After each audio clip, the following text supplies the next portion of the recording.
બોટાદમાં ખેડૂત અને પોલીસ વચ્ચે ઘર્ષણ મામલો ગરમાયો છે। આજે સુરતમાં આમ આદમી પાર્ટી દ્વારા ન્યૂ બોમ્બે માર્કેટ પાસે બેનરો લઈને વિરોધ કરવામાં આવ્યો છે।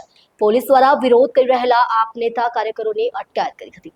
સુરતમાં આમ આદમી પાર્ટીના કાર્યકરોએ આજે બોટાદમાં બનેલી ઘટનાને પગલે કાળો દિવસ જાહેર કરીને વિરોધ પ્રદર્શન કાર્યક્રમ રાખ્યો છે। આ વિરોધ બોટાદમાં ખેડૂતો અને પોલીસ વચ્ચે ઘર્ષણની ઘટનાને લઈને યોજ્યો છે। શહેરના ન્યૂ બોમ્બે માર્કેટ વિસ્તારમાં આમ આદમી પાર્ટીના કાર્યકરોએ સૂત્રોચ્ચાર અને બેનરો સાથે વિરોધ પ્રદર્શન કર્યું હતું। આ દરમિયાન પોલીસે વિરોધ કરી રહેલા પાર્ટીના નેતાઓ અને કાર્યકરોને અટકાયતમાં લીધા હતા। આમ આદમી પાર્ટી દ્વારા આજે સમગ્ર ગુજરાતમાં કાળો દિવસ જાહેર કરાયો હતો, જેના અંતર્ગત વિવિધ શહેરોમાં પક્ષના કાર્યકરોએ વિરોધ પ્રદર્શનો આયોજિત કર્યા હતા। ગોળાઓ છોડવામાં આવ્યા।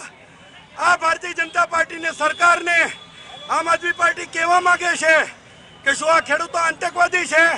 શા માટે ખેડૂતો સાથે આવો અન્યાય થાય છે? વર્ષોથી ભાજપના શાસનમાં ખેડૂતો સાથે અન્યાય થઈ રહ્યો છે।